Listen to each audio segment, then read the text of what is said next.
Wa na'udzu billahi min syururi anfusina wa sayyiati a'malina. Man yahdihillahu fala mudilla lahu wa man yudlil fala hadiya lahu. Wa asyhadu an la ilaha illallah wahdahu la syarika lahu wa asyhadu anna Muhammadan abduhu wa rasuluh sallallahu alaihi wa alihi wa sallam. Ya ayyuhalladzina amanu taqullaha haqqa tuqatih wa la tamutunna illa wa antum muslimun. Ya ayyuhan nasu taqu rabbakumul ladzi khalaqakum min nafsin wahidah wa khalaqa minha zawjaha wa batha minhuma rijalan katsiran wa nisaa. Wattaqullaha alladzi tasaaluna bihi wal arham. Innallaha kana 'alaikum raqiba. Ya ayyuhalladzina amanu taqullaha wa qulu qawlan sadida yuslih lakum a'malakum wa yaghfir lakum dhunubakum wa man yuti'illaha wa rasulahu faqad faza fawzan 'azima. Amma ba'du fa inna ahsanal kalam kalamullah wa khairal huda hudan nabiy sallallahu alaihi wa alihi wa sallam wa syarral umuri muhdatsatuha wa kullu muhdatsatin bid'atun wa kullu bid'atin dalalah wa kullu dalalatin finnar. Ayyuhal ikhwah kaum muslimin jamaah subuh rahimani wa rahimakumullahu jami'an. Alhamdulillah, kita kembali di kesempatan yang mubarakah ini senantiasa bersyukur kepada Allah Rabbul Alamin, dan kita senantiasa kembali merendahkan diri kepada Allah Azza wa Jalla dengan nikmat-nikmat yang terus menerus hakikatnya adalah kefakiran kita, dengan nikmat-nikmat yang terus menerus hakikatnya adalah miliknya Allah Subhanahu wa ta'ala. Dan kita senantiasa dimudahkan oleh Allah, dianugerahkan oleh Allah kenikmatan-kenikmatan ini. Tidak ada lain agar kita selalu punya perjalanan hidup yang senantiasa kita harus terus-menerus menyadarkan kehidupan kita, yaitu kehidupan as-sair ilallah wa daril akhirah. Kehidupan bahwasanya kita dihidupkan oleh Allah adalah hidup menempuh perjalanan bertemu kepada Allah Subhanahu wa ta'ala, bertemu kepada negeri kehidupan kita yang sebenarnya. Dan terus menerus perjalanan hidup ini tidak henti-hentinya kita harus senantiasa punya uddah, punya bekal, harus punya amanah yang diridhai oleh Allah, amanah yang kita selalu jalani. Karena hanya dengan itulah perjalanan hidup kita senantiasa dinilai oleh Allah menjadi hamba-hamba yang bersyukur dengan nikmat. Kemudian akan diberikan oleh Allah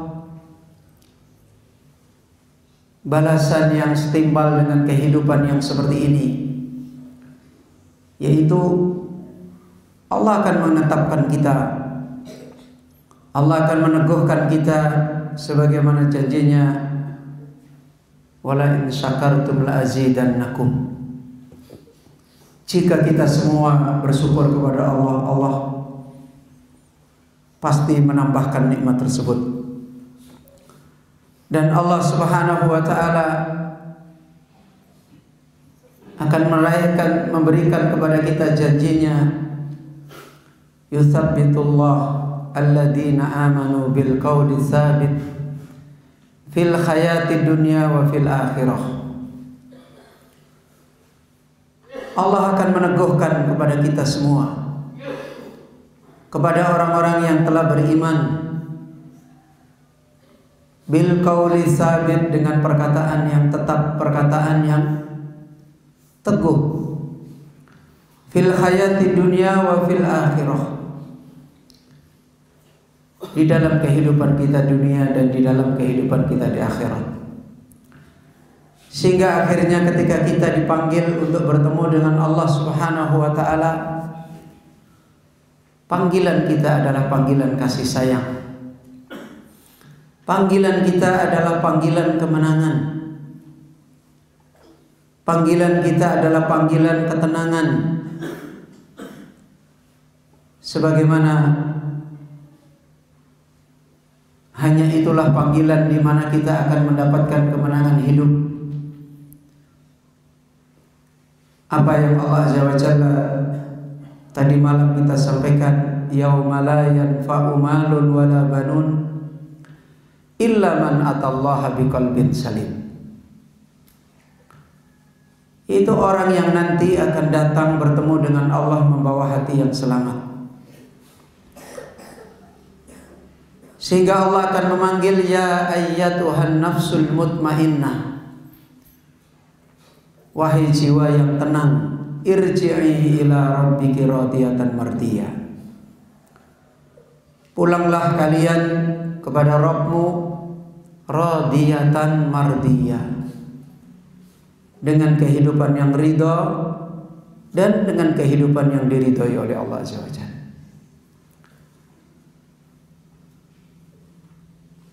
Kaum muslimin, Bapak Ibu yang dirahmati oleh Allah, inilah yang diisyaratkan di dalam syair yang tadi malam kita telah dinasihatkan oleh beliau Al-Allamah As-Sa'di rahimahullah. Manakala sepanjang kehidupan kita punya muamalah iman, muamalah iman yang melahirkan ibadah hanya kepada Allah Subhanahu wa ta'ala. Dan ini yang harus terus menerus, tidak boleh putus.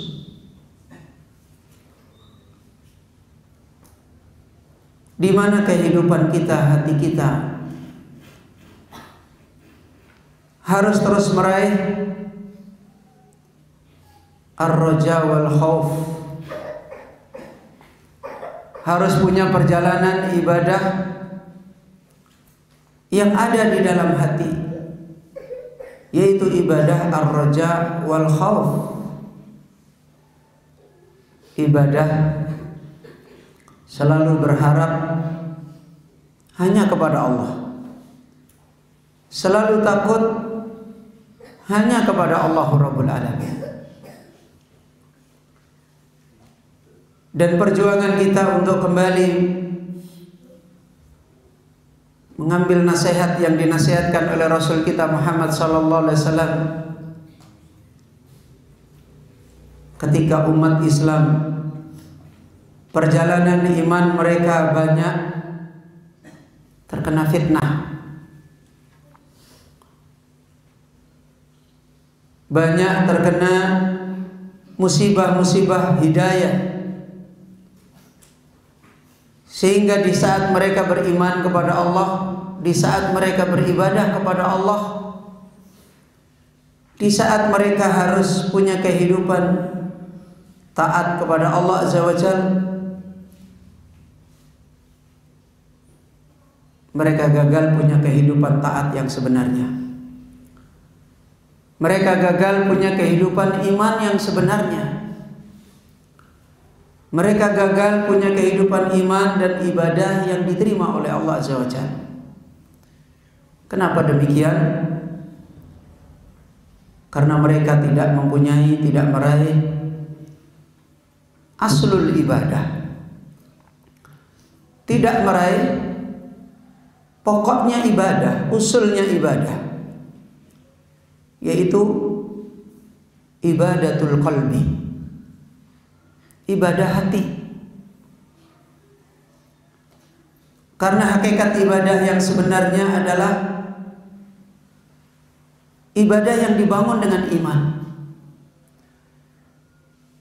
Ibadah yang dibangun dengan iman adalah hakikatnya ibadah yang dibangun dengan ibadatul qalbi, ibadah yang ada di dalam hati kita semuanya. Kaum muslimin, Bapak Ibu yang dirahmati oleh Allah Subhanahu wa taala,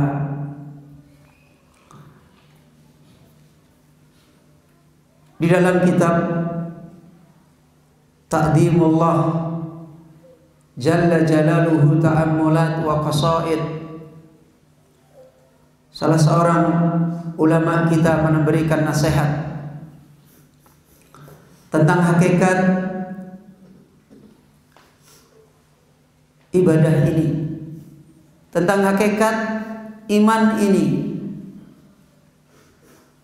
Beliau menasihatkan, wal ubudiyatu hiya dillu wal khudu'u wal inqiyadu lillahi jalla jalaluhu wal iftiqaru tammu ilaihi subhanahu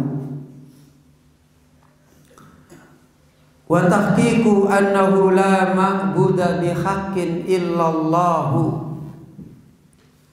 wa hadha la yakunu illa bi ta'dhimillahi al-mutadammini lil khawfi war raja wal mahabbati lahu ta'ala. Wa qaddamallahu man la yu'addimuhu. Beliau Syekh Utsman Al-Mazid menasihatkan, ibadah itu adalah ad-dil wal khudu'. Ibadah itu adalah sikap merendahkan diri,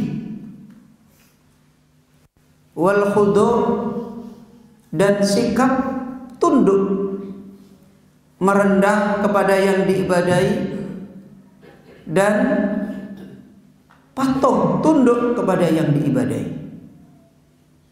Itu intinya ibadah. Itu intinya kehidupan iman seorang hamba kepada Rabb-Nya.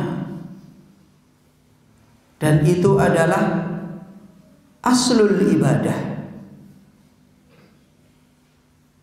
Wal inqiyadu lillah. Kemudian dia selalu mengikat hidupnya untuk Allah. Wal iftiqaru tamu subhanahu wa ta'ala, dan selalu butuh iftiqar yang sempurna kepada Allah Azza wa Jalla. Ini hakikat ibadah. Adapun ibadah yang seringkali kita dengar itu adalah macam-macam ibadah, seperti sholat, seperti puasa, seperti berbuat baik kepada orang tua, berbuat baik kepada tetangga. Semua perintah, semua larangan itu adalah macam-macam ibadah. Macam-macam daripada cabang-cabang iman kepada Allah Azza wa Jalla.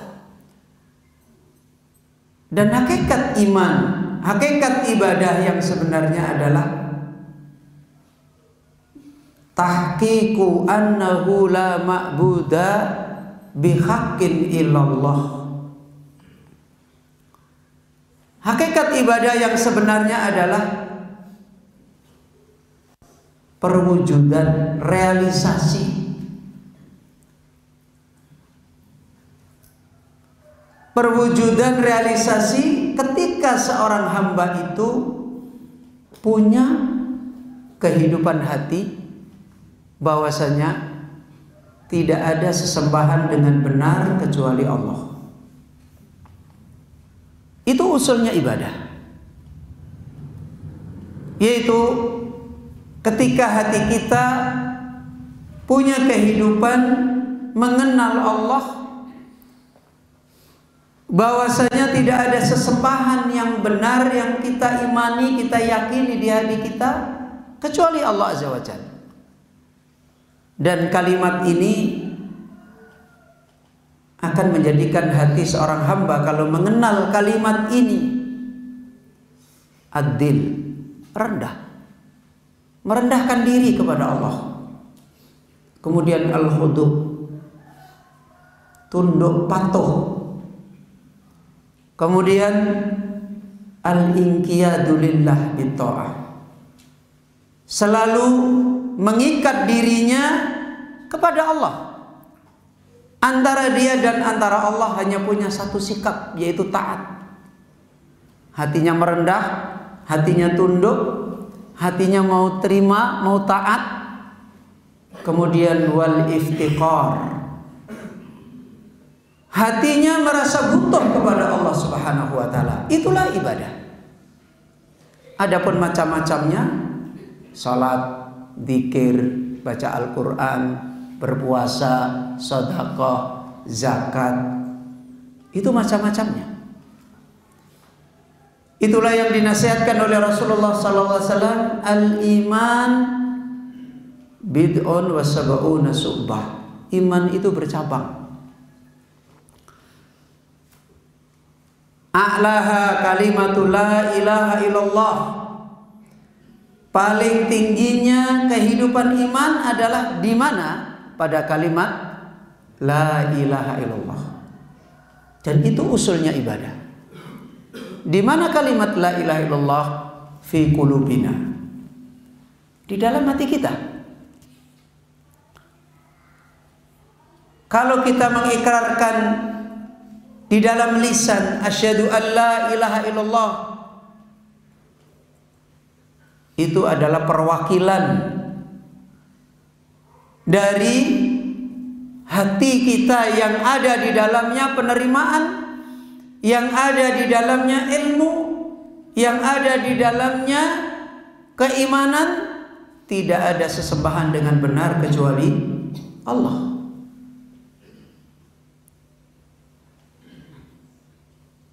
Maka hakikat ibadah adalah tahqiqu la ilaha illallah. Ini yang harus dibangun dulu. Hakikat ibadah adalah mewujudkan pelaksanaan iman yang ada di dalam hati kita. Tidak ada sesembahan dengan benar kecuali Allah. Makanya Allah memberikan petunjuk di dalam surat Al-Ikhlas. Apa ayat pertama dalam surat Al-Ikhlas? Allah memberitahukan kepada kita tentang dua namanya. Apa itu? Dua nama Allah Azza wa Jalla di dalam surat Al-Ikhlas. Ahad, kemudian As-Samad. Ya. Ahad, dan yang maha tunggal. Para ulama di antaranya beliau Al-Alama As-Sa'di menerangkan makna ahad at-tafarrudu bi kulli kamal. Ketika kita diberitahu oleh Allah Subhanahu wa taala bahwasanya Allah itu adalah ahad, Dat yang maha tunggal. Apa maknanya? Maknanya Allah mengkhabarkan kepada kita, mengenalkan kepada kita, pemilik sifat sempurna hanya ada pada Allah. Sekarang kalau sifat sempurna semua milik kepada Allah Azza wa Jalla, apa yang terjadi pada hamba terhadap Allah? Sekarang kalau bapak-bapak, ibu-ibu mengenal sesuatu yang dia kenal itu adalah mahal, sesuatu yang dia kenal itu adalah mulia, sesuatu yang dia kenal adalah sempurna. Sikap seorang hamba kepada apa yang dia kenal ini kira-kira bagaimana, Pak? Hah? Gimana, Pak? Kalau kita mengenal sesuatu dan sesuatu yang kita kenal ini sesuatu yang mulia, sesuatu yang sempurna, ya, apa yang akan dilakukan seorang hamba? Ya, coba, bapak-bapak, ibu-ibu, punya istri, punya suami. Salah satu perilaku seorang suami kepada istri atau istri kepada suami adalah apa? Berkhidmat menuju ke sana. Kan begitu? Dari mana? Apa yang menyebabkan seorang istri berkhidmat menuju kepada suaminya? Apa yang menyebabkan seorang suami berbuat menuju kepada istrinya? Pasti mengenal kebaikan yang ada pada suami, pasti mengenal yang ada pada istri, mengenal manfaat-manfaat yang ada pada suami, yang ada pada istri. Kalau dia tidak mengenal itu semua, tidak mendapatkan itu semua, kalau dia tidak meraih itu semua pada suami, pada istri, dia akan berkhidmat ke sana? Gak mungkin. Karena itu Allah mengkhabarkan As-Samad. Allah Ahad. Kata Imam Ibnu Abbas radhiyallahu an, Dzul uluhiyah wa dzul ilahiyah. Allah mengkhabarkan dirinya Ahad karena Allah adalah yang maha memiliki seluruh sifat sempurna dan yang maha pantas untuk beribadah itu hanya ditujukan kepadanya. Kalau sudah seperti itu pasti seorang hamba akan apa? As-Samad. Apa maknanya As-Samad? Kalau orang sering menerjemahkan As-Samad itu apa? Hah?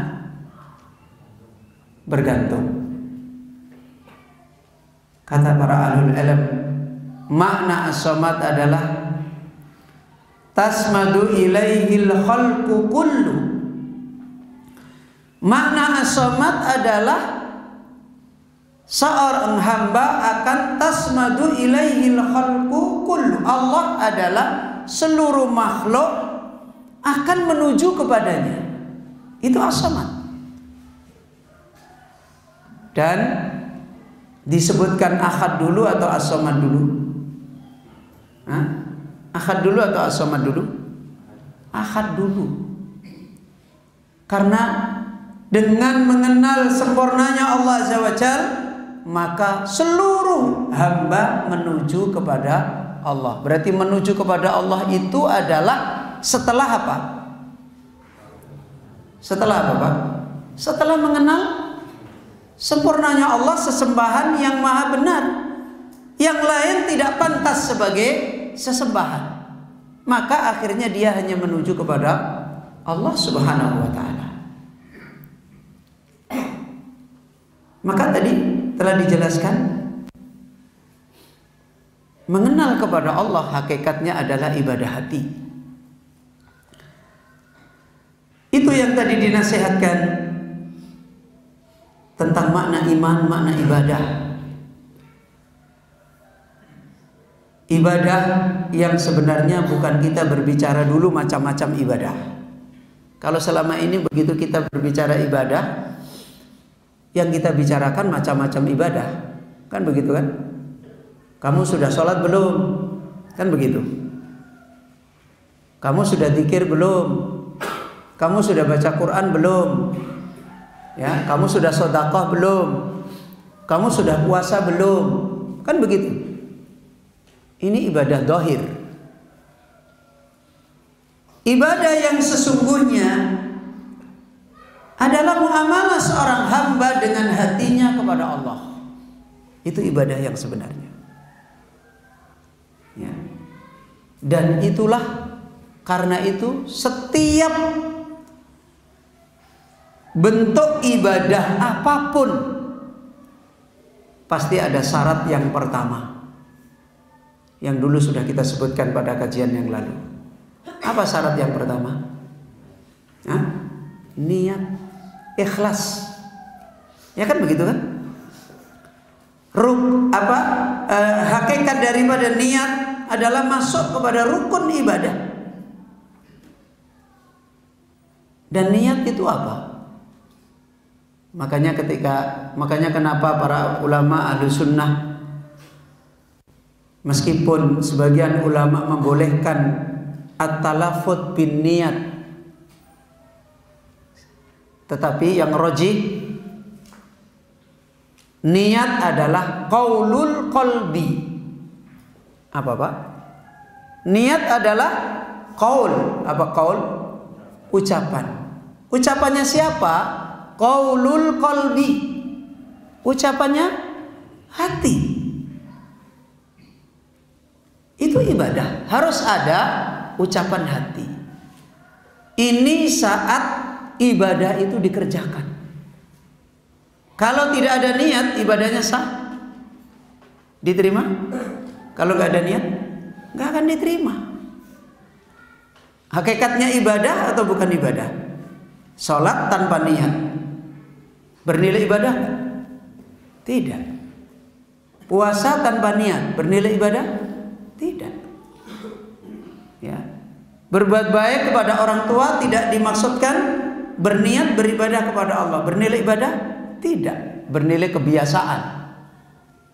Sedekah tanpa ada niat dinilai ibadah? Tidak. Jadi dengan demikian, ibadah yang sesungguhnya adalah ibadah yang ada di dalam hati. Itu di saat ibadah-ibadah itu dilakukan, kita harus menyebutkan niat. Harus ada qaulul qalbi.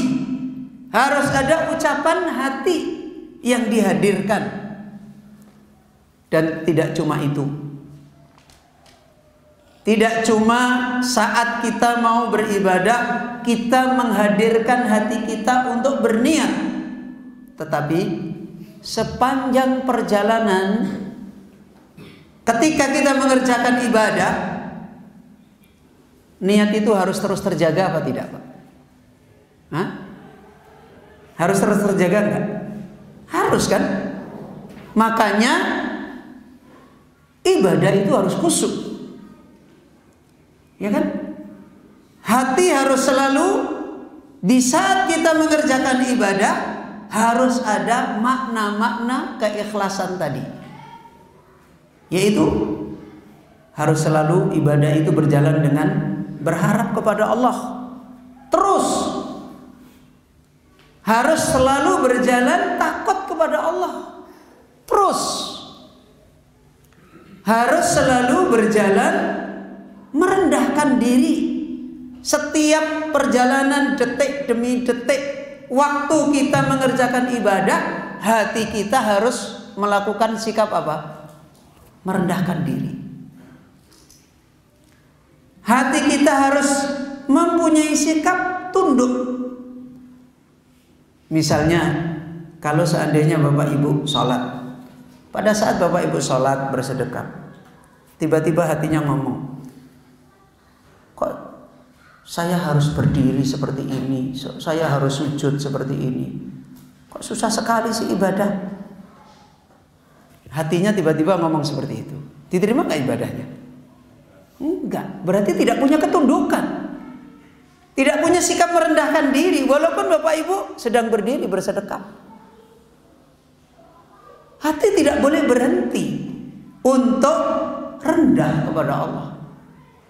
Ketika takbir, ketika rukuk, ketika sujud, itu hati kita harus rendah kepada Allah. Saya ini hamba yang, kalau orang Jawa, DP. Ya Pak. Gerakan ibadah kita ketika kita sedekah, ketika kita puasa, kehidupan hati harus punya kehidupan merendahkan diri kepada Allah. Kehidupan hati harus punya kehidupan tunduk. Kehidupan hati harus iftiqar. Kenapa saya sholat? Ini kebutuhan saya kepada Allah. Hati harus berbicara seperti ini. Kenapa saya zakat? Kenapa saya puasa? Kenapa saya berbuat baik kepada Allah? Kenapa saya berbuat baik pada orang tua? Kenapa saya meninggalkan yang haram? Karena ini kebutuhan saya kepada Allah. Dan ini tidak boleh berhenti di hati. Kalau sholat boleh berhenti nggak Pak? Sholatnya boleh berhenti nggak? Boleh. Berapa menit kita sholat? Paling lama 10 menit, 15 menit kan? Berhenti kan aktivitas sholat. Terus hati kita berhenti nggak? Nggak boleh. Makanya salah satu nikmat Ahlussunnah adalah Allah membuat bermacam-macam ibadah itu. Di tempat manapun ada macam ibadah. Di zaman manapun ada macam ibadah. Kenapa? Supaya tersalurkan hati yang tidak boleh berhenti beribadah kepada Allah itu diganti dengan bermacam-macam ibadah. Habis sholat zikir, ya kan begitu? Habis zikir ngaji, habis ngaji kemudian jualan untuk menghidupi keluarga atau mencangkul ke sawah. Habis itu lagi bantu orang tua. Ini kan ibadah semua. Satu ibadah kepada ibadah, satu ibadah kepada ibadah, satu ibadah kepada ibadah. Supaya apa? Supaya hakikat ibadah kita, perjalanan hidup kita kepada Allah itu nggak berhenti. Paham Bapak Ibu? Ya.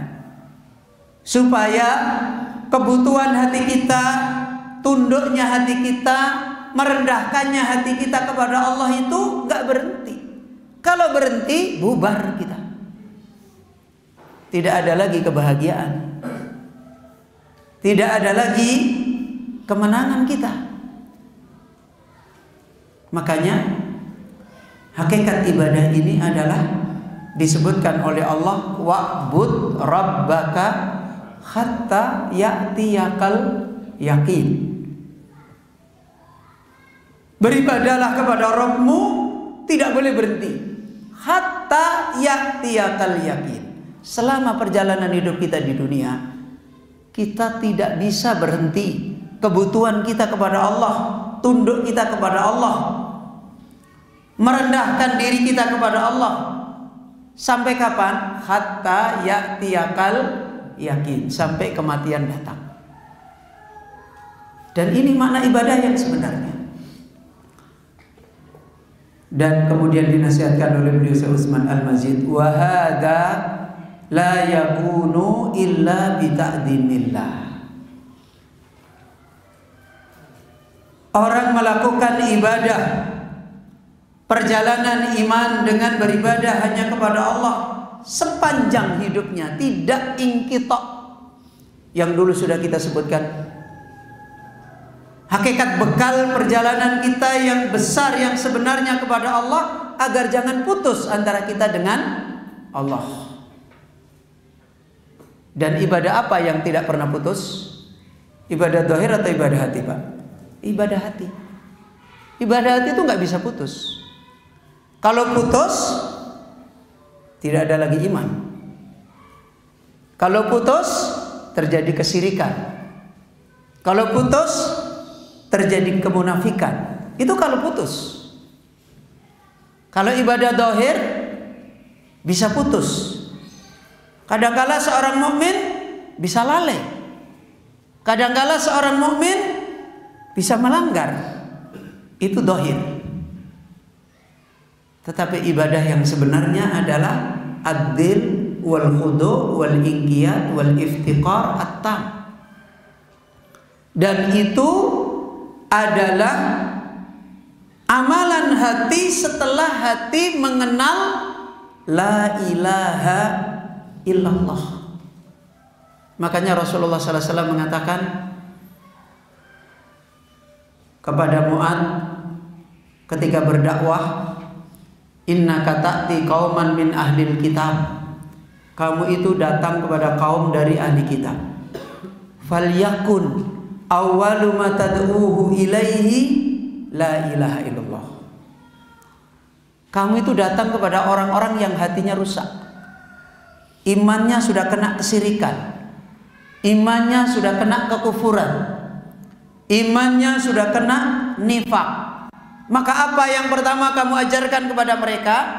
Kalimat antasyhada alla ilaha illallah. Kalau mereka nerima, kalau mereka sudah qabul, hatinya kembali hanya kepada Allah Azza wa Jalla dia beribadah, baru ajarkan mereka sholat. Kan begitu. Baru ajarkan mereka, kalau mereka sholat ajarkan terus yang lain. Dan kemudian dinasihatkan oleh beliau, wa hadza la yakunu illa bi ta'dimillah. Dan sikap ibadah yang tidak putus, yang tidak ingkitok, sebagai perjalanannya orang yang berbahagia musafir di dunia ini untuk bertemu dengan Allah. Perjalanannya orang yang selamat yang musafir di dunia ini, yaitu ibadahnya hati itu tidak bisa putus, selalu rendah, selalu tunduk, selalu patuh, selalu butuh kepada Allah. Hati yang seperti ini tidak mungkin akan itu terjadi kecuali bita'dimillah. Kecuali kalau hati itu bisa membesarkan Allah. Ya. Makanya tadi malam kita tanyakan, kita semuanya sudah mendapatkan hidayah ilal Islam atau belum? Sudah belum? Sudah. Kita sudah mengenal Allah Azza wa Jalla apa belum? Hah?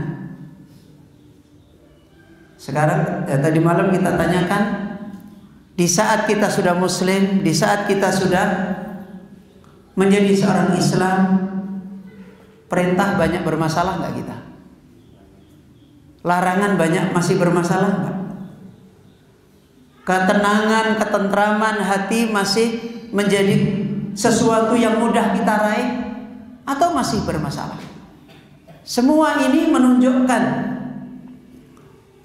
kenyataannya untuk bisa terus tunduk, untuk bisa terus merendahkan kepada Allah, untuk bisa terus butuh kepada Allah tidak mudah.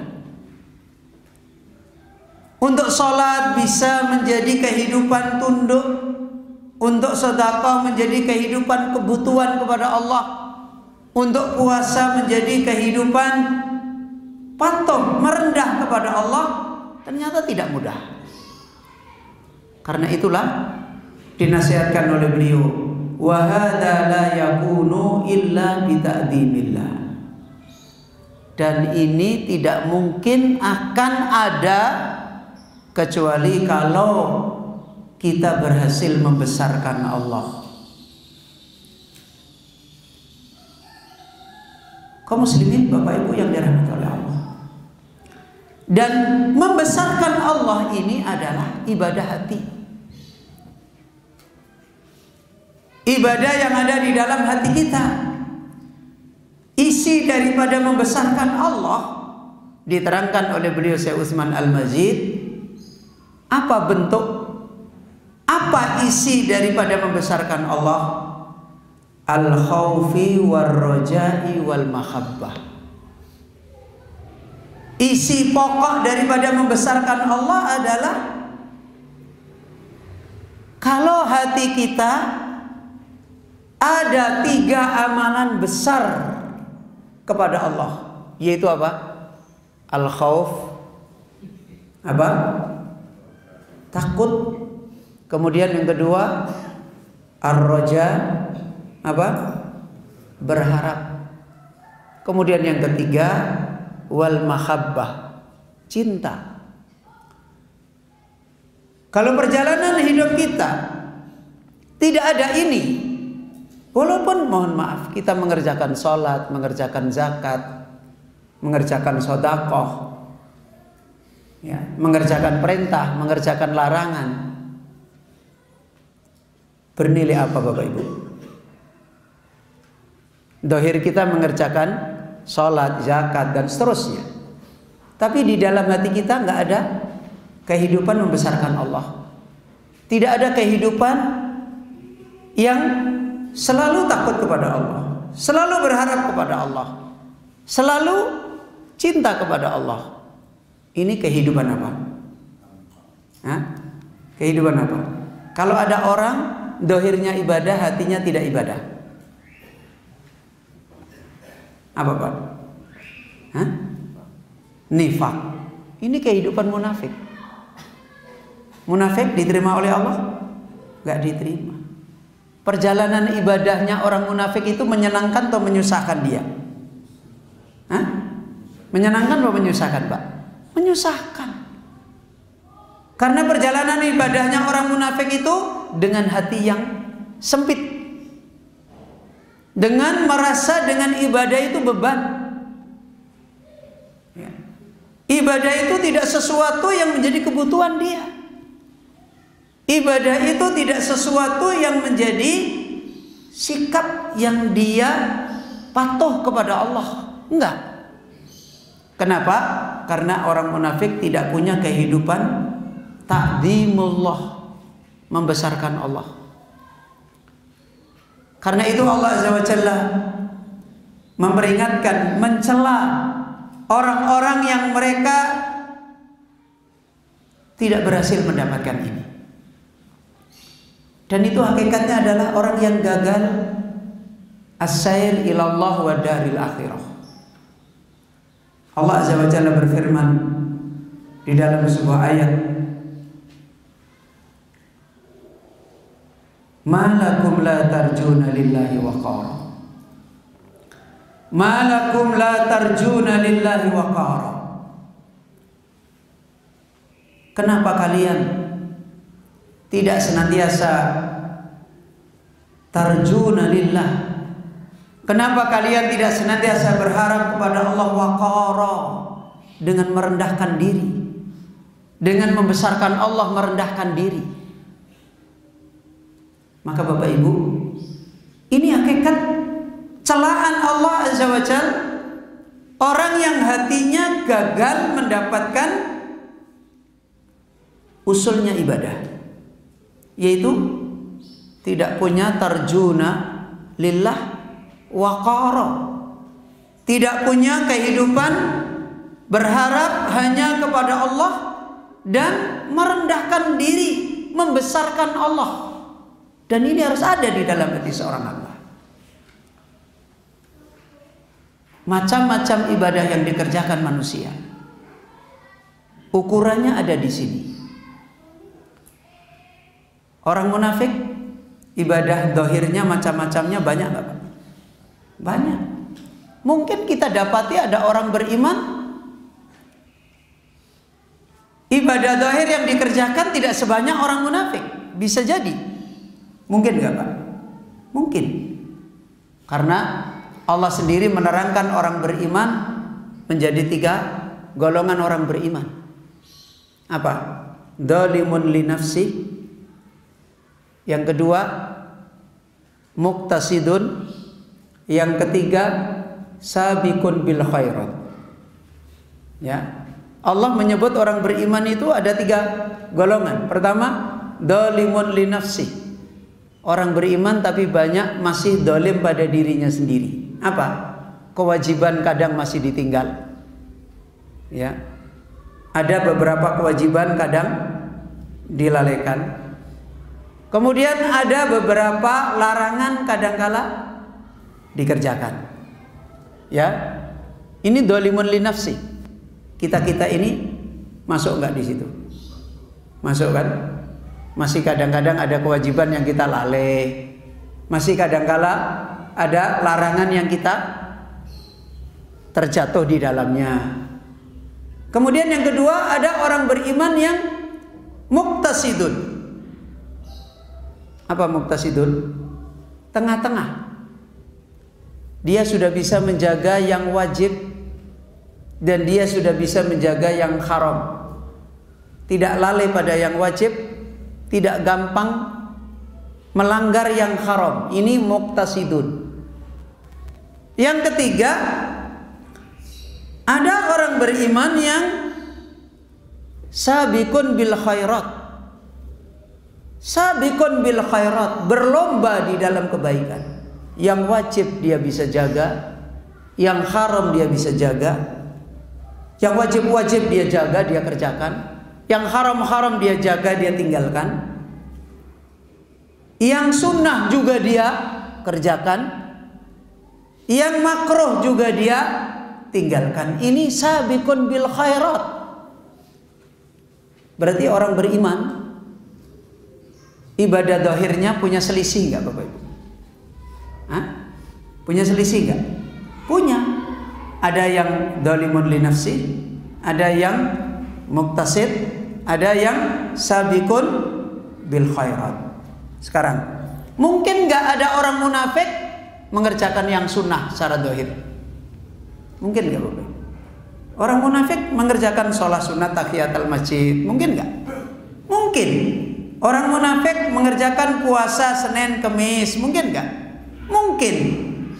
Berarti bisa jadi ada orang beriman ibadah zahirnya lebih sedikit daripada ibadah zahirnya siapa? Orang munafik. Bisa jadi lebih sedikit. Tapi ukuran ibadah itu bukan banyak sedikitnya ibadah. Banyak sedikitnya macam-macam ibadah yang dia kerjakan. Kadangkala ada orang beribadah, macam ibadah yang dikerjakan itu tidak banyak, tetapi hatinya tidak pernah berhenti beribadah. Ada orang banyak sekali macam-macam ibadah dia kerjakan, tapi hatinya sering putus beribadah. Bahkan ketika dia beribadah, hatinya tidak beribadah kepada Allah. Hatinya tidak membesarkan Allah. Hatinya tidak takut kepada Allah di jalan dia ibadah. Hatinya tidak berharap kepada Allah. Hatinya tidak cinta kepada Allah. Bisa itu terjadi. Makanya Allah menyebutkan, dulu sudah kita sebutkan, fawailun lil musallin, ya kan? Celakalah bagi orang yang dia salat. Bagaimana salatnya? Alladzina hum an salatihim sahun. Apa sahun artinya Pak? Lalai. Ini ibadah hati. Dia salat secara zahir tapi hakikatnya dia lalai. Terus Allah menyebut di ayat yang lain, qad aflahal mu'minun. Sungguh beruntunglah orang-orang yang beriman. Alladzina hum fi salatihim khashi'un. Loh, sama-sama disebut salat kan? Kalau yang tadi fawailun lil musallin. Kalau yang ini apa? Qad aflahal mu'minun alladzina hum fi salatihim. Sama-sama ada kata salat kan?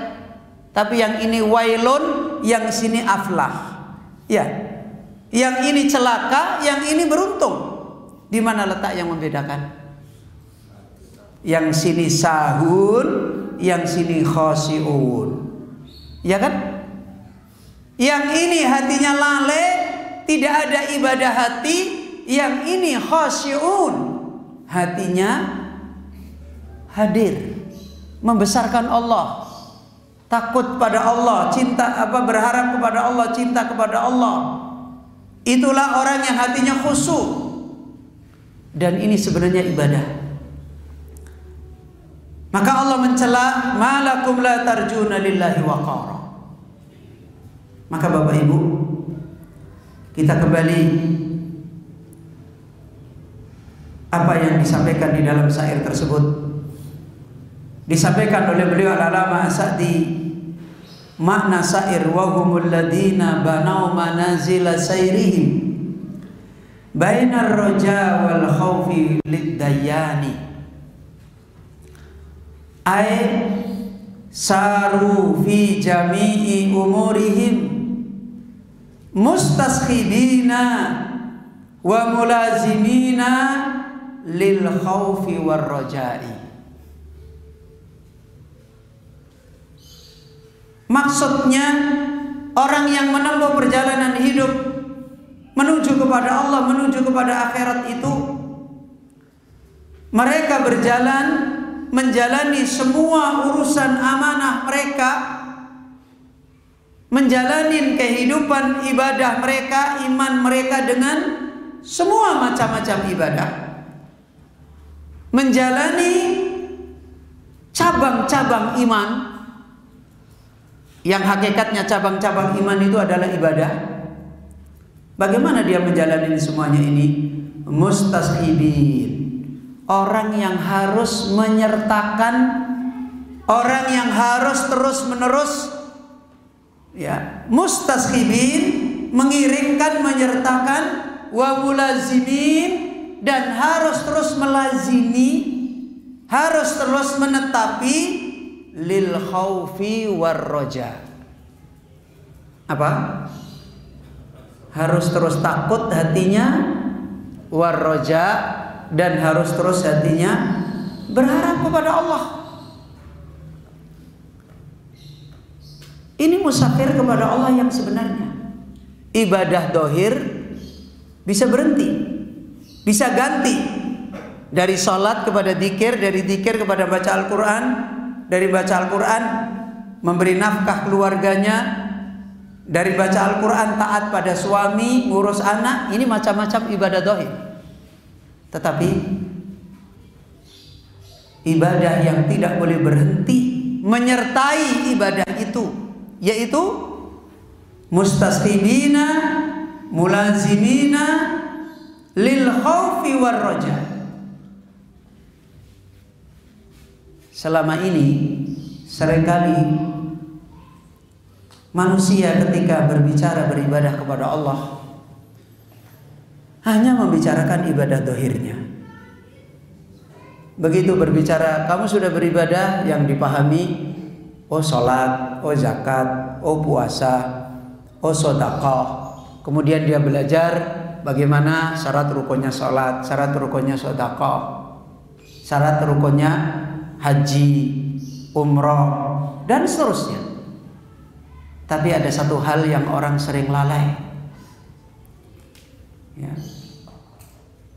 Makanya Rasulullah SAW banyak mengingatkan sebaik-baik ibadah,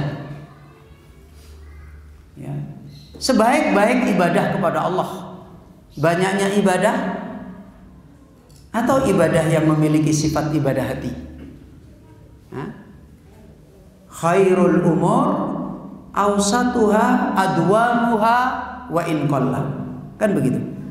Sebaik-baik urusan kita di dalam beribadah kepada Allah adalah adwamuha, yang paling dawam. Apa dawam?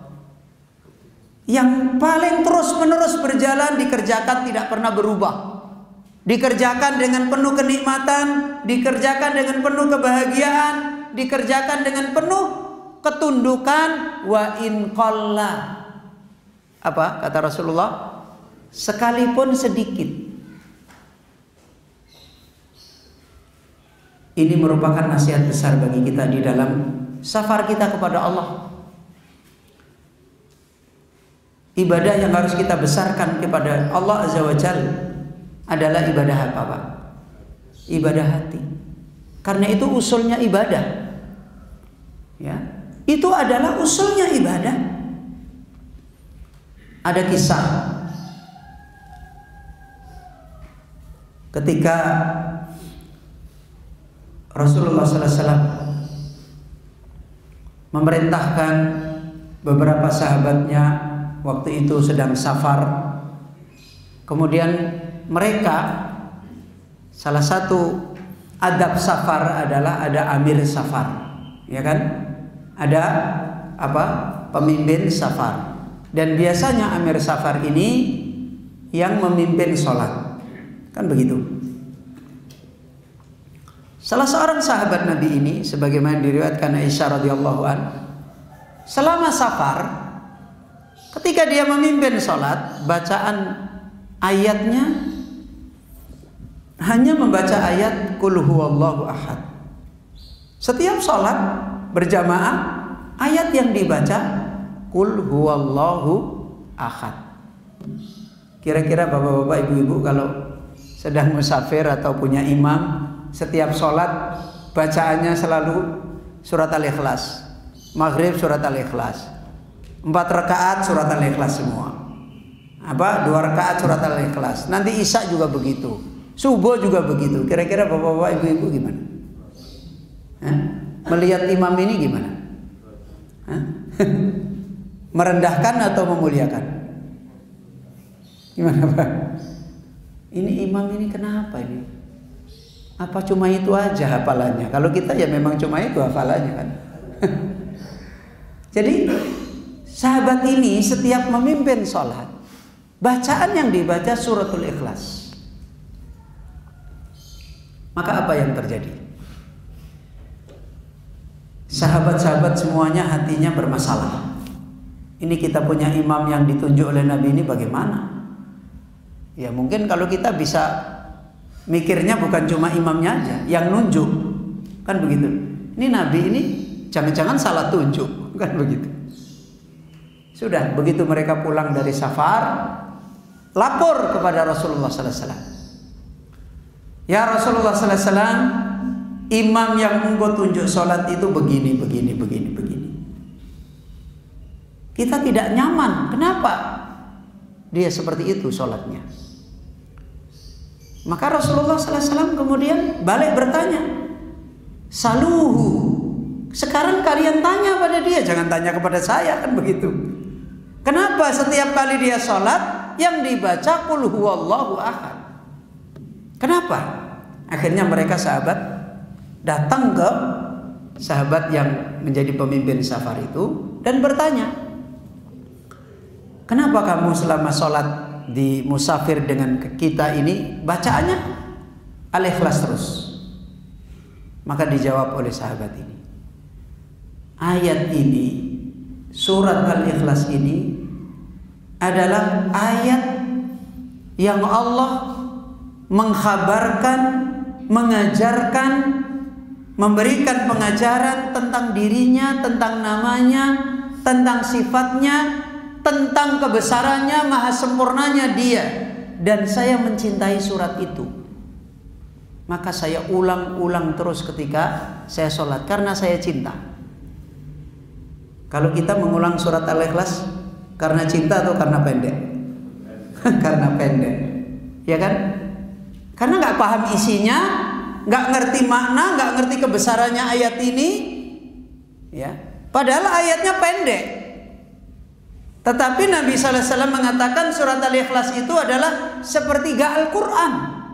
Kan begitu kan? Berarti besar apa kecil di surat Al-Ikhlas? Besar. Dari sisi apa Bapak Ibu? Ayatnya cuma beberapa ayat kok dinilai sepertiga Al-Quran.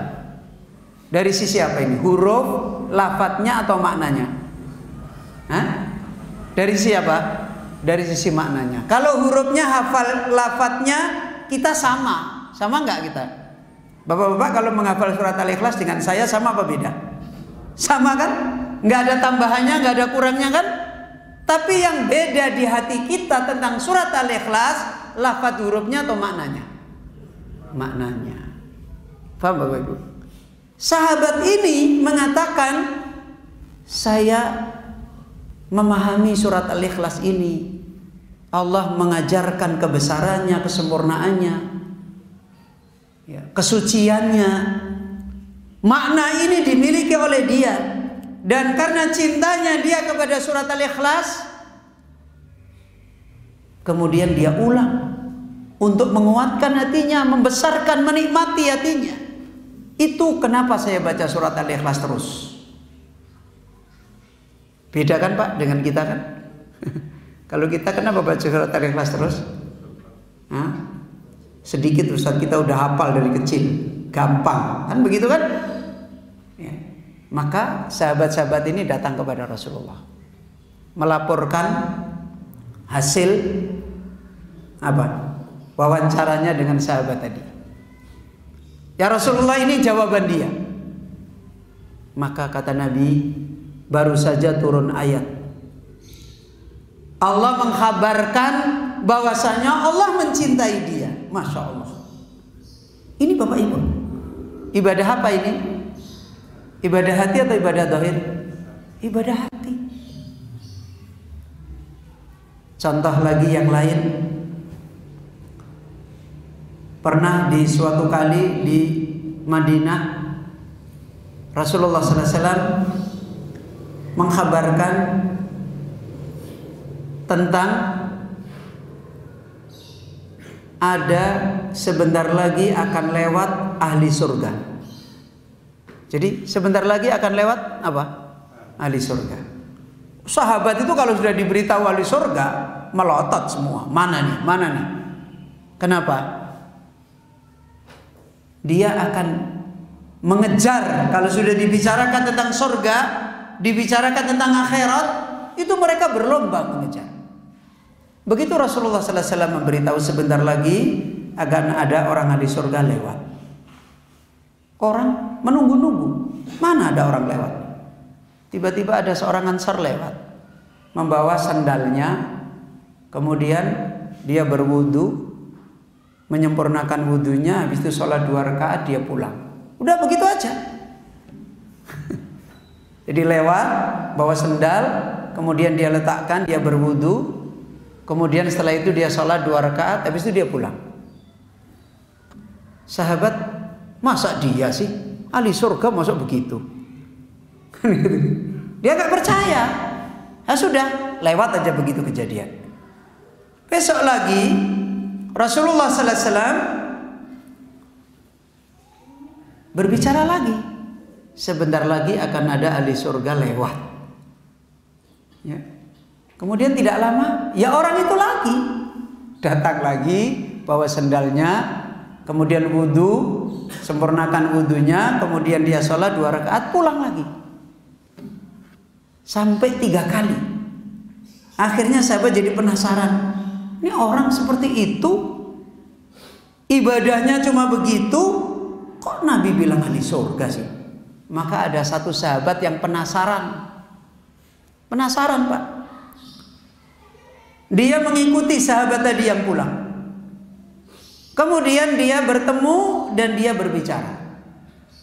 Saya ini lagi punya masalah. Boleh nggak saya nginap di rumahmu? Apa ini maksudnya kira-kira Pak? Ya? Pengen tahu kenapa sih sahabat ini kok dibilangkan oleh Rasulullah dia ahli surga lewat. Kemudian sahabat tadi boleh, ya. Akhirnya dia diterima menjadi tamunya. Kemudian bermalam di rumah sahabat tersebut.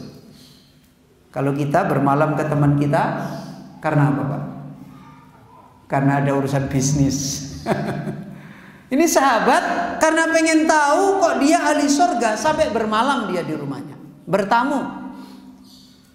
Kemudian malam-malam dia nunggu. Bangun malam apa enggak ini? Ya kalau kita memahami ahli surga itu berarti setiap malam dia sholatnya apa? Oh full. Ya.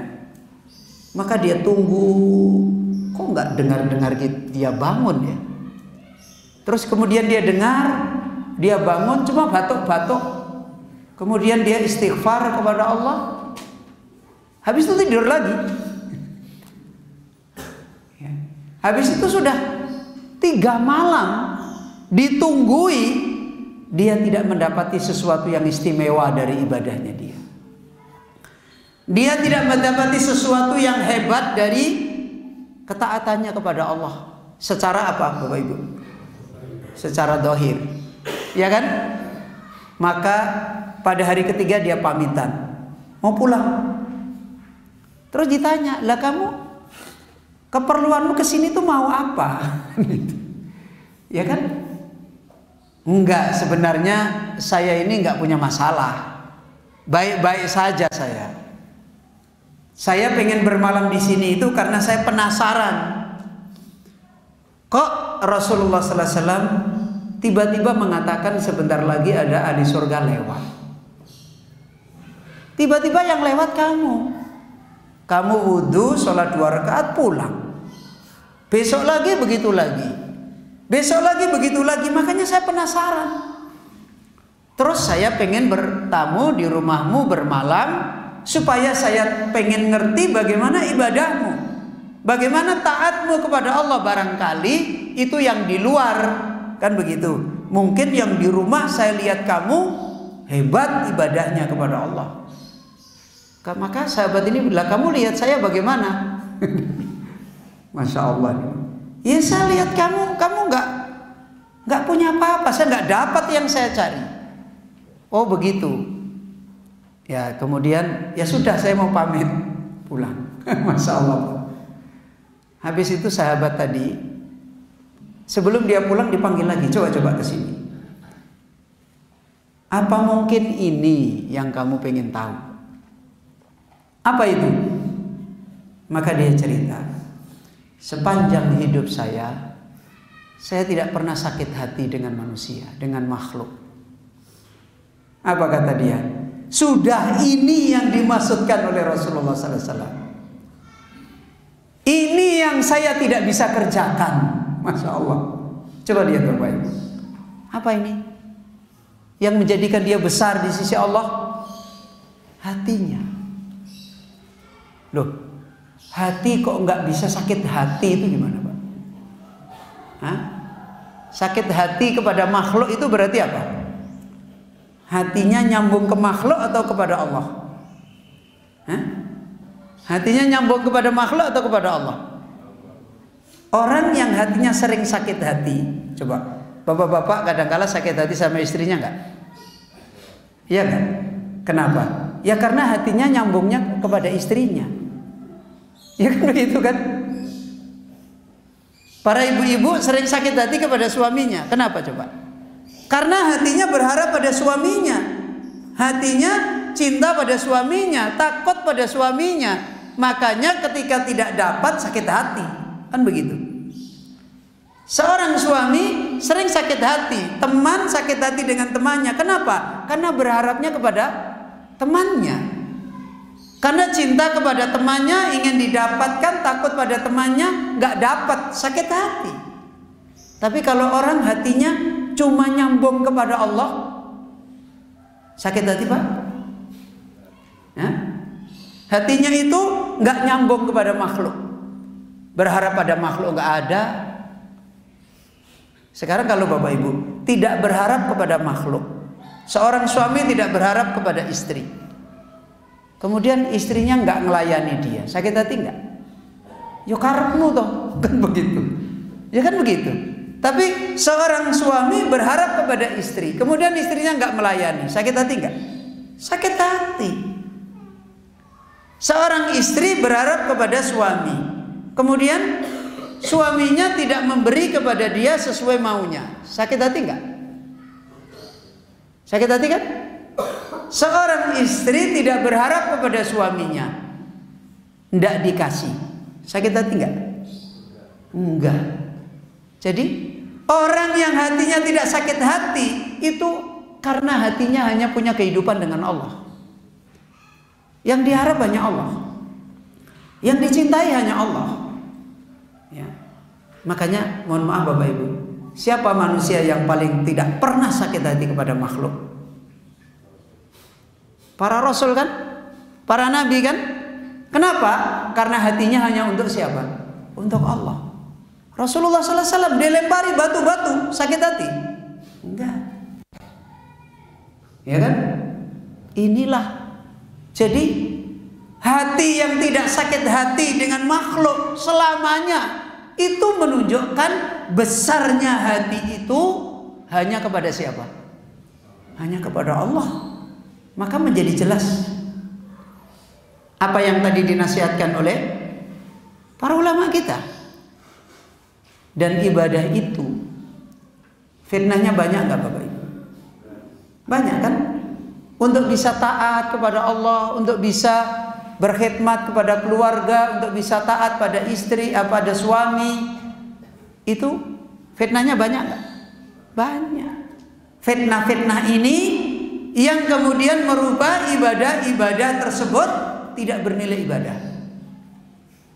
Untuk bisa ibadah itu terus bernilai ibadah, maka ibadah hati tidak boleh apa?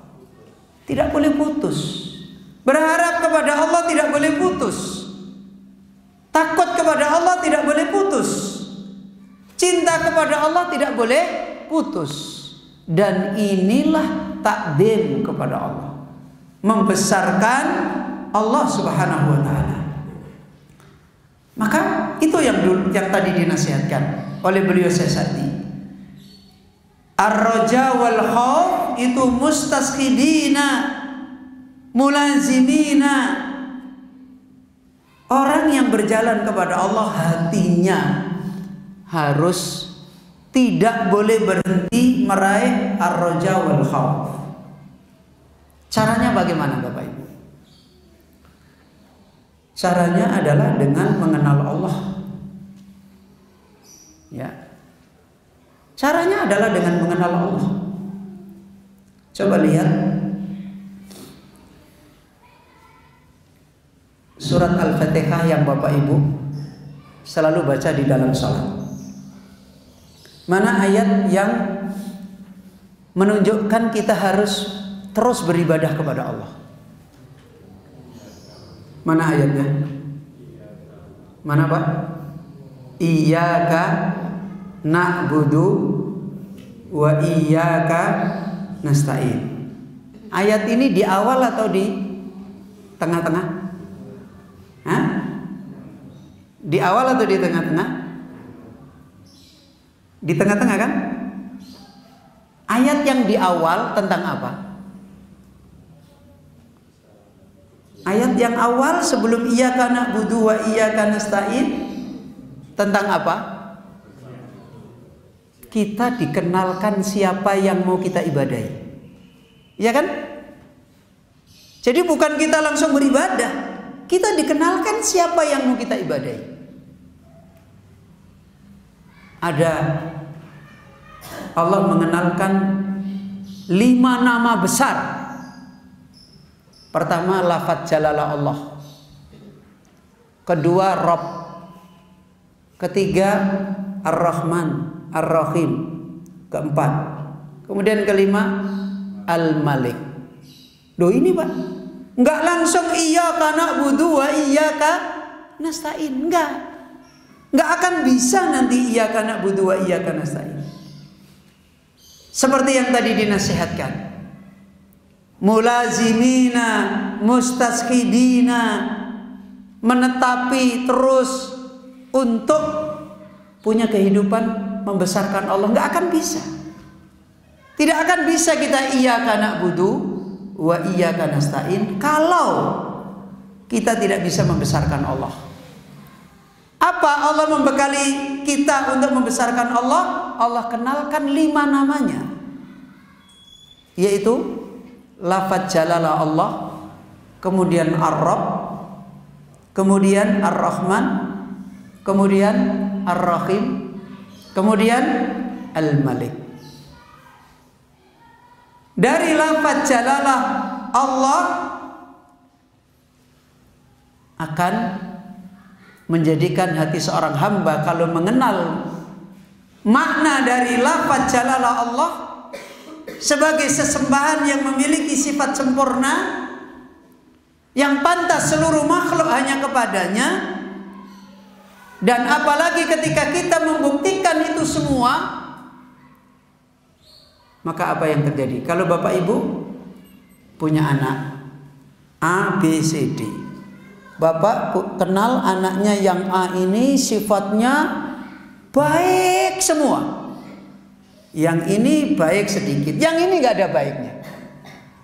Hati Bapak kepada 3 anak itu gimana? Gimana Pak? Yang A, B, Bapak kenal sifatnya baik semua. Yang B ada baiknya tapi nggak banyak. Yang C sifat baiknya nggak ada. Bagaimana kira-kira Bapak? Kepada yang A bagaimana? Hah? Masa Bapak Ibu nggak? Salah satu sikap orang tua kepada anak itu apa Pak? Hah? Sayang kan? Cinta kan?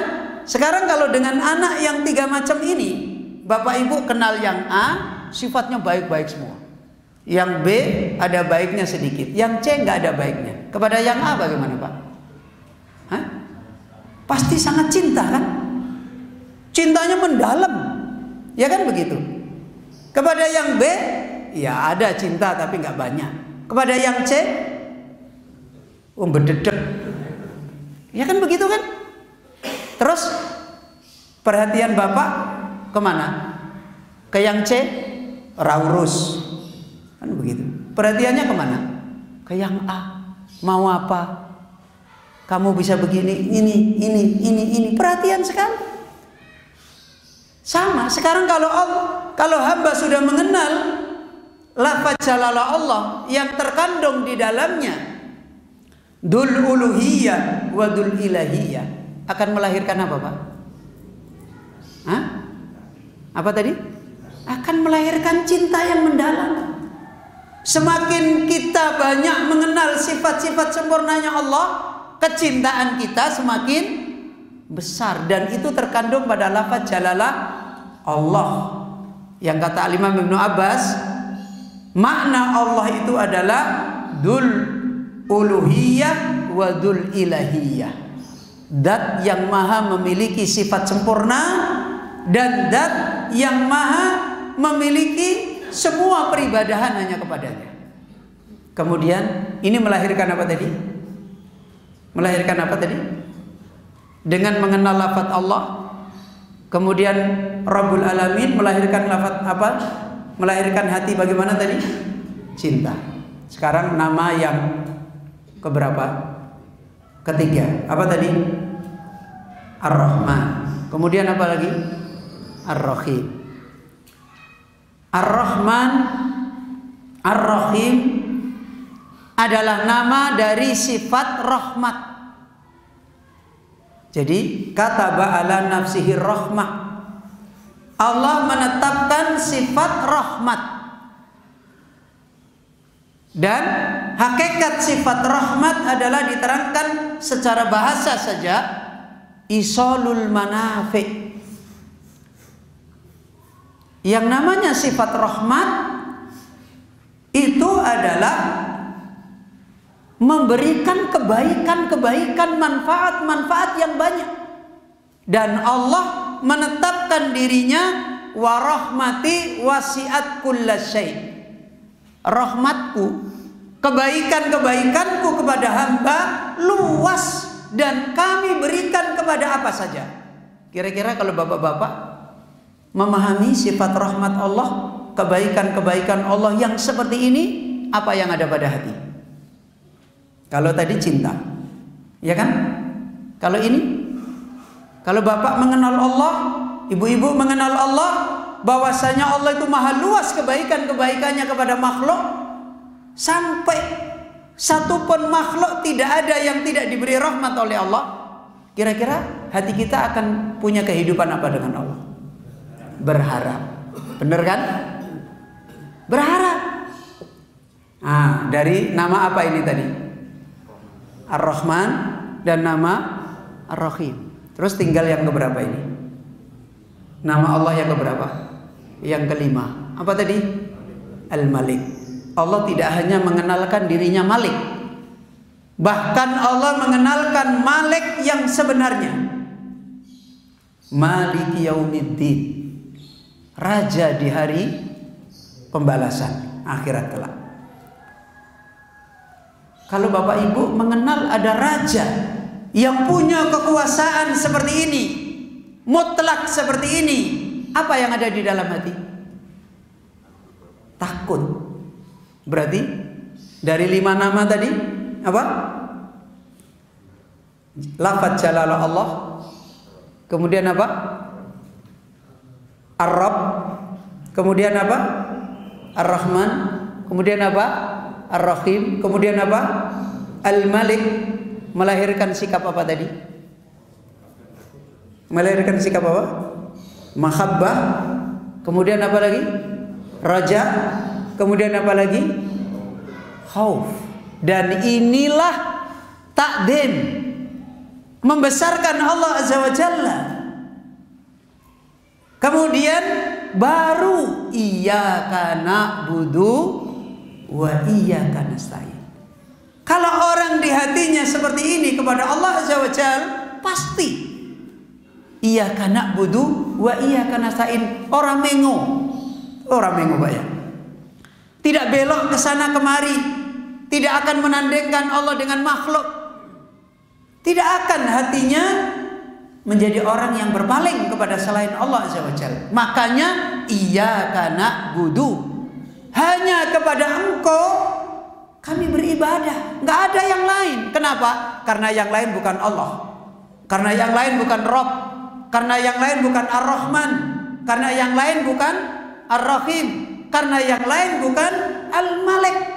Nggak pantas kita mencintainya, nggak pantas kita mengharap kepada dia, nggak pantas kita takut kepada dia, karena mereka tidak punya sifat sempurna, nggak punya sifat rahmat, nggak punya sifat Al-Malik yang sebenarnya. Maka ini Bapak Ibu, dari sini sebenarnya tadi kita dapat contoh apa? Orang yang ibadahnya cuma begitu, kalau secara dohir besar nggak di sisi Allah? Tapi dia besar nggak di sisi Allah? Orang yang bacaannya sholat cuma al-ikhlas, tapi al-ikhlasnya dia perjuangannya lebih besar daripada al-ikhlasnya kita. Loh kok bisa? Ya karena al-ikhlas kita perjuangkan paling-paling cuma 5 menit, nggak nyampe kan? Bapak Ibu kalau baca surat Al-Ikhlas berapa lama? Qul huwallahu ahad, Allahus samad, kemudian lam yalid wa lam yulad wa lam yakun lahu kufuwan ahad. Berapa detik itu?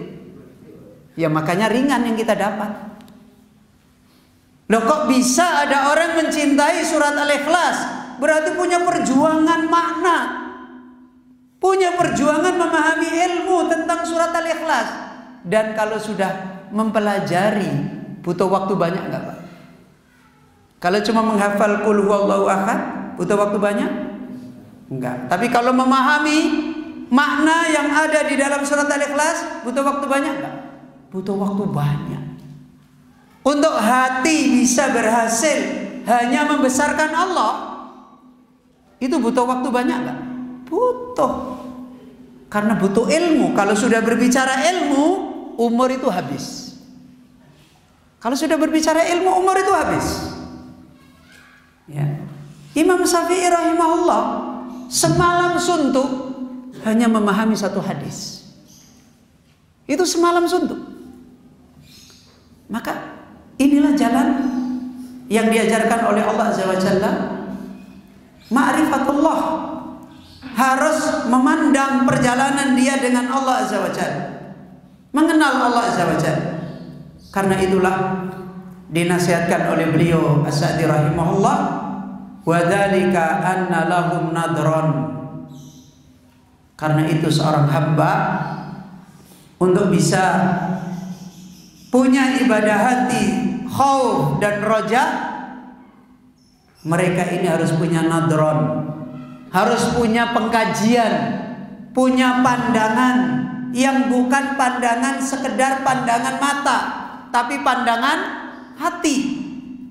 Basirah, punya ilmu yang ada di dalam hati, sehingga hatinya selalu khauf kepada Allah, selalu roja kepada Allah, selalu mahabbah kepada Allah, hatinya selalu takdim, tidak inqita, tidak putus kepada Allah.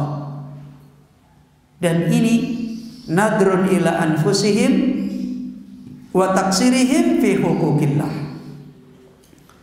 Pandangan ini harus terus kita miliki. yaitu pandangan dari setelah mengenal Allah. Tadi apa? Mengenal Allahnya. Dari makna apa tadi yang kita sebutkan? Lafaz jalalah Allah, kemudian apa? Ar-Rabb, kemudian apa? Ar-Rahman, kemudian apa? Ar-Rahim, kemudian apa? Al-Malik. Yang melahirkan apa tadi? Cinta, kemudian berharap, kemudian khauf. Yang ketiga-tiganya tadi diterangkan oleh ulama apa tadi? Apa tadi? Ta'zim. Apa? Membesarkan Allah di dalam hati. Ta'zim kepada Allah. Lah, kalau kita sudah membesarkan Allah di dalam hati kita seperti ini, terus kita melihat diri kita apa berarti? Kalau kita sudah membesarkan Allah, kita melihat diri kita berarti apa? Kecil, remeh, rendah. Dan itulah tadi ibadah itu merendahkan, meremehkan diri dan butuh kepada yang maha besar.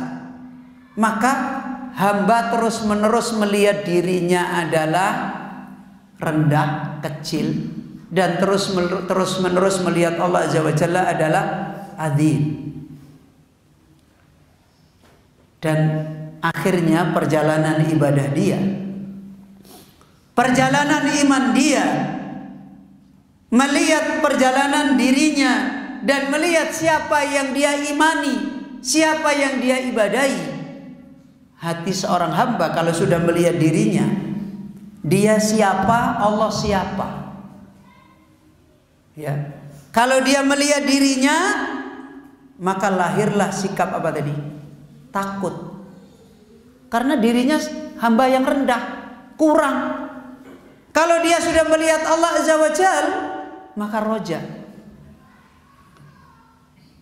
Kalau dia beribadah, dia beriman melihat dirinya, walaupun sholat dia itu penuh, zakat dia penuh, tapi ketika dia melihat dirinya dan dia melihat Allah, apa artinya dia? Walaupun dia sholat seperti itu, beribadah kepada Allah, Allah butuh nggak dengan ibadah kita? Allah butuh ibadah kita nggak, Bapak Ibu? Nggak butuh kan? Sekarang kalau Allah nggak butuh ibadah kita dan kita terus beribadah, kita melihat sholat kita ini akan terus takut kepada Allah. Sholatku ini terlalu remeh, takut. Tapi kalau kita melihat Allah Azza wa Jal, orang yang tidak sholat aja dikasih rahmat, kan begitu? Apalagi yang sholat. Berarti akan lahir apa ini? Berharap. Kalau kita melihat kebesarannya Allah, Allah Ar-Rahman, Allah Ar-Rahim, Allah Al-Malik, akan lahirlah harapan yang besar. Tapi kalau kita melihat perilaku kita, ibadah kita, akan lahir apa? Takut. Tidak banyak berharap dengan apa yang dia kerjakan. Dan ini terus menerus mengiringi dia di dalam perjalanannya kepada Allah. Melihat taksir, melihat cacat, melihat kurang, melihat rendah. Walaupun ibadah seperti itu, dia melihat dirinya rendah. Akhirnya dia selalu takut kepada Allah. Walaupun sholatnya banyak, takut. Beda dengan orang yang tidak takdim kepada Allah. Sholat baru satu aja sudah membesar-besarkan sholatnya. Kan begitu. Sedekah baru segitu aja sudah membesar-besarkan sedekahnya. Dan tidak takut kepada Allah. Kenapa? Karena tidak takdim kepada Allah. Kalau dia tidak takdim kepada Allah, tidak bisa mengecilkan dirinya. Dan ibadah itu intinya di sini. Kita bisa membesarkan Allah di hati kita dan mengecilkan, merendahkan diri kita kepada Allah. Karena siapa Allah, siapa saya. Setelah mengenal Allah seperti itu, akhirnya kita kecil, kita rendah. Sehingga perjalanan iman kita, ibadah kita yang kita kerjakan, kita selalu takut. Dan ketika kita memandang Allah, ketika kita melihat Allah dengan sifat-sifat sempurnanya, maka kita selalu berharap. Makanya seorang hamba bainal khauf war roja, hatinya terus menerus antara takut dan berharap. Dan ini kebutuhan kita di dalam membekali perjalanan ibadah kita kepada Allah. Kaum muslimin Bapak Ibu yang dirahmati oleh Allah, kita cukupkan dulu sampai di sini. Semoga dengan taufik Allah Azza wa Jalla kita bisa melanjutkan kembali fawaid ini, nasihat ini dan peringatan ini, dan akhirnya kita bisa kembali memperbaiki perjalanan kita kepada Allah Rabbul Alamin, memperbaiki safar kita di dunia dengan iman yang benar, dengan iman yang ada di dalam hati kita, punya kehidupan muamalah dengan Allah dan inqita' anil makhluk, mutus dari makhluk, dan akhirnya perjalanan kita diridhai oleh Allah. Kita diwafatkan oleh Allah, yusabbitullahu alladhina amanu, ditetapkan oleh Allah dengan iman. Walaupun mungkin amalan-amalan kita secara zahir, macam-macam yang kita kerjakan secara zahir, kita tidak banyak. Karena manusia kemampuan ibadah secara zahir satu dengan yang lain tidak sama. Contohnya Abu Bakar dengan sahabat yang lain tidak sama. Tapi ketika ibadah hati kita selamat, ibadah taat hati kita merendahkan, membesarkan Allah selamat, insya Allah kita akan selamat. Maka inilah yang diterangkan oleh beliau sesati. Wa humul ladzina banau manazila sayrihim bainar raja wal khaufi lidayyan. Dan ini adalah kehidupan iman, kehidupan ma'rifat kepada Allah Azza wa Jalla. Bapak Ibu yang dirahmati oleh Allah Azza wa Jalla, kita cukupkan dulu sampai di sini, dan saya mohon maaf jika ada kekurangan dan khilafan. Insya Allah semoga Allah mudahkan kita bisa lanjutkan kajian ini pada pertemuan yang akan datang, untuk kita menjelaskan lebih lanjut dari Mandumatus Sayr ilallah wa Daril Akhirah. Kita akhiri majelis kita. Subhanaka Allahumma wa bihamdika, asyhadu an la ilaha illa anta, astaghfiruka wa atubu ilaik.